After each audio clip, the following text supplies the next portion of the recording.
آتا ہے تو بہت سی شخصیات جو سر فہرست آتی ہیں، ان میں حضرت دانیال علیہ السلام کا نام بھی سر فہرست ہے۔ حضرت دانیال علیہ السلام بنی اسرائیل کے انبیاء میں سے ہیں اور تورات کے حافظ تھے۔ ظاہر ہے کہ دعوت تبلیغ اور توحید کا پیغام جو ہے اپنی امت کو پہنچاتے رہے، اور بڑے کمالات اور ذہانت اللہ تبارک و تعالیٰ ان کو عطا کی تھی۔ خود دانیال کا معنی بھی ذہین اور فتین اور عقل مند کے ہیں، اور یہ شان ان میں خوب پائی جاتی تھی۔ اور تعبیر کے حوالے سے اللہ نے جہاں دیگر انہیں معجزات دے رکھے تھے، تو تعبیر خواب کا بھی خاص معجزہ ان کو اور ملکہ حاصل تھا۔ لکھا ہے ایک دلچسپ واقعہ بھی ان کی زندگی میں آتا ہے کہ ایک مرتبہ دعوت تبلیغ کے لیے گھر سے نکلے ہیں تو ان کو آواز آئی، کسی نے ان کو پکارا، تو انہوں نے ذرا ادھر گردن موڑ کے دیکھا تو بڑا حسین و جمیل ایک باغ ہے، شاندار باغ۔ وہ باغ کے اندر بڑا عالیشان محل ہے، اس محل میں ایک تخت رکھا ہوا ہے، اور تخت کے اوپر ایک نوجوان شہزادہ اور بادشاہ کی لاش پڑی ہے، اس کے پاس ایک تلوار ہے۔ تو تلوار کو جب دیکھا تو تلوار کے اوپر پوری ایک سٹوری لکھی ہوئی ہے، کہ وہ جو بادشاہ مرا ہوا ہے اس کی سٹوری اس پہ لکھی ہوئی ہے، اور اس نے یہ بات کہی کہ میں یہ قوم عاد کے بادشاہوں میں سے ہوں، اور مجھے اللہ تبارک و تعالیٰ نے بڑی عظیم الشان سلطنت دے رکھی تھی، تو وقت کے پیغمبر نے آ کے مجھے دعوت حق دی، دعوت توحید دی، تو میں نے اس کا کوئی لحاظ نہیں کیا اور میں نے اس کی بات نہیں سنی، یہاں تک کہ وہ پیغمبر ناراض ہو کے چلے گئے۔ جیسے وہ ناراض ہو کے گئے ہیں تو اللہ تبارک و تعالیٰ کا قہر میری سلطنت پہ نازل ہوا، بارشیں بند ہو گئی، فصلیں اگنا ختم ہو گئیں، یہاں تک کہ ہم ایک ایک دانے کے لیے محتاج ہو گئے۔ اسی بھوک اور پیاس کی وجہ سے میں نے پھر قریب کے ملکوں سے رابطہ کیا، تو وہاں سے میں نے جو اناج منگانے کی کوشش کی، تو جو اناج میری سرحد کے اندر جیسے داخل ہوتا تو وہ مٹی بن جاتا تھا۔ تو گویا کہ وہ ہم باہر کے اناج سے بھی فائدہ نہیں اٹھا سکے، خود میری سرزمین کے اندر اناج نہیں اگ رہا تھا، یہاں تک کہ میری رعایا، میرا خاندان مرنا شروع ہو گیا، سب مر گئے، آخر میں اکیلا بچا۔ تو ایک مرتبہ میں بیٹھا تھا اور میرے پاس ایک پیالہ تھا جو موتیوں سے بھرا ہوا تھا، جواہرات سے، تو میرے سامنے ایک شخص نمودار ہوا، جو دانے کھا رہا، بھنے ہوئے دانے کھا رہا تھا۔ تو میں نے اسے کہا کہ بھی یہ بھنے ہوئے دانے مجھے دے دے اور یہ ہیرے جواہرات تو لے لے۔ انہوں نے کہا نہیں مجھے نہیں چاہیے، مجھے بھنے ہوئے دانے کھانے ہیں۔ تو مجھے اس وقت محسوس ہوا کہ یہ ان ہیرے جواہرات کی کوئی قیمت نہیں ہے، جو وقت کا پیغمبر مجھے کہتا تھا، میں نے اس کی بات سنی نہیں۔ تو خیر وہ شخص غائب ہو گیا، یہاں تک کہ بھوک کی وجہ سے میں بھی ہلاک ہو گیا، میں بھی مر گیا۔ تو گویا کہ اس نے یہ بتا دیا کہ یہ صورتحال جو ہے وہ پیش آئی کہ میں نے جب دنیا کو دیکھا اور وقت کے پیغمبر کے پیغام توحید کو نہ سنا۔ تو اللہ تبارک و تعالی نے حضرت دانیال علیہ السلام کو یہ ساری داستان پہنچائی تاکہ تم لوگوں کے اندر جو ہے یہ داستان عبرت کو دہراؤ تاکہ لوگ عبرت حاصل کریں۔ گویا کہ اس طرح کا جو ان کو مقام عطا کیا۔ بخت نصر جو ہے وہ عراقی، اس کا یہ زمانہ تھا جو حضرت دانیال علیہ السلام کا زمانہ ہے۔ تو اس زمانے میں جو ہے بخت نصر نے جب بنی اسرائیل پر حملہ کیا تو حضرت دانیال علیہ السلام کو بھی گرفتار کیا اور جیل خانے میں ڈال دیا۔ ادھر ایک دلچسپ واقعہ یہ پیش آیا کہ بخت نصر نے خواب دیکھا، خواب دیکھا اور صبح اٹھ کے وہ خواب بھول گیا۔ اس نے اپنے سارے دربار کے معبرین کو بلایا، نجومیوں کاہنوں کو، کہا کہ میں نے خواب دیکھا رات میں وہ خواب بھول گیا ہوں، وہ خواب کیا ہے وہ بتاؤ اور اس کی تعبیر بتاؤ، ورنہ 3 دن دیتا ہوں تم لوگ گردنیں اڑا دوں گا۔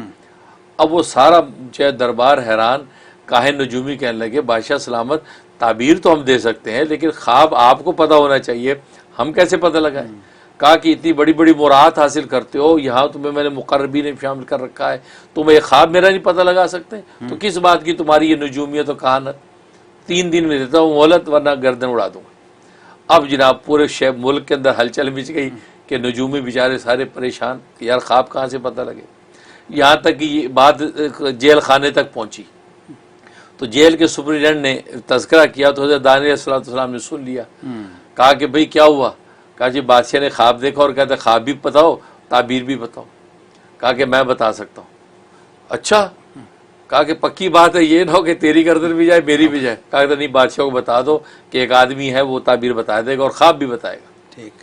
اب سپرنٹینڈنٹ جیل نے جو بادشاہ کو بتایا کہ وہاں ایک قیدی ہے کہ جو کہتا ہے میں خواب بھی بتا دوں گا اور یہ اس کی تعبیر بھی۔ بادشاہ اچھا فوراً لے آؤ۔ اب حضرت دانیال علیہ السلام کو دربار میں لایا گیا۔ اچھا دربار کو اصول یہ تھا کہ بخت نصر کو سب سجدہ کرتے تھے، اچھا لیکن دانیہ علیہ السلام نے سجدہ نہیں کیا. اب اس پر بخت نصر جو ہے وہ اس نے کہا کہ تم نے آداب شاہی بجا نہیں لائے, تمہیں سجدہ کرنا چاہیے. تو دانیہ علیہ السلام نے بڑا حکیمانہ جواب دیا, کہا کہ اصل میں اللہ تبارک و تعالیٰ سے میرا چونکہ رابطہ ہے, اور اللہ نے ہی مجھے چونکہ خواب تیرا بتانا ہے اور پھر تعبیر سجانی ہے, اگر میں نے سجدہ کیا تو اللہ کے غیر کا سجدہ ہوگا, اور اللہ کو یہ شرک گوارا نہیں ہے. جب اللہ ناراض ہو جائے گا تو تیرا خواب کیسے پتہ چلے گا؟ اس لیے میں نے سجدہ نہیں کیا تاکہ وہ رب راضی رہے اور مجھے تیرا خواب بتائے. اس نے کہا اچھا, کیونکہ اس کے اپنے مطلب کی بات تھی. انہوں نے کہا ٹھیک ہے, تو بتاؤ. اب ظاہر ہے کہ اللہ تبارک و تعالیٰ نے بذریعہ وہی آپ کو خواب سجا دیا. تو حضرت دانیہ علیہ السلام نے وہ خواب سنایا. وہ خواب تاریخ کا بڑا زبردست حصہ ہے کہ اس میں سرکار دو عالم صلی اللہ علیہ وسلم کی دین اسلام کی عظمت ظاہر ہوتی ہے. کہتا ہے کہ بخت نصر سے کہا کہ تو نے یہ خواب دیکھا کہ تیرے سامنے ایک بت ہے, اتنا بڑا کہ آسمان اور زمین کے اندر محیط ہے وہ بت. اس بت کا جو سر ہے وہ سونے کا بنا ہوا ہے اور بڑا خوبصورت, اور سر سے نیچے ناف تک کا جو حصہ ہے یہ چاندی کا ہے, چمکدار. اور اس کے بعد جو ٹانگیں ہیں, یہ ٹانگیں جو ہے وہ ناف سے لے کے ٹانگوں تک کا حصہ یہ تانبے کا ہے, اور ٹانگیں جو یہ لوہے کی ہیں, پاؤں مٹی کے ہیں. اور وہ اتنا حسین و جمیل بت ہے کہ تو نے جب اس کو دیکھا تو اس کی حسن و جمال میں تو کھوب گیا. اس کی ایک ایک اس کی بناوٹ اور رعنائی پر فریفتہ تو ہوتا رہا. اب یہ تو دیکھ ہی رہا تھا کہ آسمان سے ایک پتھر گرا, وہ پتھر اس کی ٹوٹری پر لگا, ٹنڈ پہ لگا, اس کے جیسے لگا تو وہ بت جب پاش پاش ہونے لگا, یہاں تک بالکل مٹی سرمے کی طرح ہو گیا. جو دھات جہاں کی تھی وہاں چلی گئی, سونا سونے میں مکس ہو گیا, چاندی چاندی میں, لوہا لوہے میں, مٹی مٹی میں, اور بالکل لیول ہو گیا. اور وہ پتھر پھیلنے لگا, پھیلتا پھیلتا اتنا پھیلا کہ پورے آسمان و زمین کے افق میں کو اس نے گھیر لیا. تو تجھ پر ایک ہیبت طاری ہوئی, ہیبت سے تیری آنکھ کھل گئی.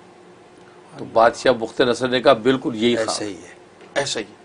تعبیر کیا ہے؟ اب تعبیر بتائی حضرت دانیہ علیہ السلام نے. کہا کہ تعبیر یہ کہ وہ جو اس کا سر ہے سونے کا, یہ تیرا زمانہ ہے, تیری سلطنت ہے, کہ جو پوری اس کائنات میں سونے کی منزل ہے. اس کے بعد جو چاندی کا حصہ, یہ تیرے جو جانشین ہے, تیرے ولی ہیں, ان کا زمانہ ہے. اس کے بعد جو تانبے کا حصہ ہے یہ رومی قومیں ہیں, روم کی قوموں کا حصہ وہ تانبے کی طرح ہے. اس کے بعد جو ٹانگیں ہیں لوہے کی, یہ اہل فارس ہیں, فارس کی حکومتیں ہیں. اور جو پاؤں جو مٹی کے ہیں یہ یمن کی حکومتیں ہیں, یہ وہ ہے. اب یہ سارا بت جو قومیت کا یہ بت قائم تھا, تو آسمان سے جو پتھر گرا, یہ پتھر دین محمدی کا پتھر ہے. اللہ, یہ آخری جو دین اسلام ہے یہ اس کا پتھر ہے, یہ اس کے اوپر لگا. اس نے یہ قومیت کے سارے بت کو پاش پاش کر کے اللہ تبارک و تعالیٰ کی توحید اور پیغام کو بلند کر دیا, اور پورے عالم کے اندر آخری نبی خاتم النبیین کا پیغام پورے عالم میں چھا جائے گا. سبحان اللہ. یہ بات کہی. اس نے بڑا مختلف سے حیران ہوا کہ بھئی یہ کیا صورتحال ہے, لیکن گھبرا بھی گیا کہ اس کا مطلب یہ ہے کہ سلطنتیں ختم ہونی ہے اور آخر میں سرکار دو عالم صلی اللہ علیہ وسلم کا دین حق ظاہر ہوگا. تو یہ وہ خواب جو تاریخ میں آتا ہے, اور ظاہر ہے کہ خواب بالکل بینوان سچ ہوا کہ سرکار دو عالم صلی اللہ علیہ وسلم خاتم النبیین بن کے آئے, اور پورے عالم کے اندر دین اسلام آہستہ آہستہ حاوی ہوتا چلا جا رہا ہے. اور ظاہر ایک وہ وقت آئے گا, حدیث میں آتا ہے کہ لا یبقى علی الارض بیت مدر ولا وبر, کہ روئے زمین پر ایک بھی کچا اور پکا گھر ایسا نہیں رہے گا الا ادخل اللہ کلمۃ الاسلام, مگر اللہ اس میں اسلام کا کلمہ داخل کر کے چھوڑیں گے. بعزی عزیز و بذل ذلیل, خوش دلی سے اس کو قبول کریں یا مجبوری سے قبول کریں, لیکن اسلام کا پرچم دنیا میں بلند ہو کے رہے گا. اللہ اکبر. یہ حضرت علیہ السلام کی شخصیت و شان. ماشاء اللہ جی, کیسی کیسی حکمتیں ہیں, کیسی واقعی کیسی الحمدللہ. فند نصاحت ہیں. سبحان اللہ.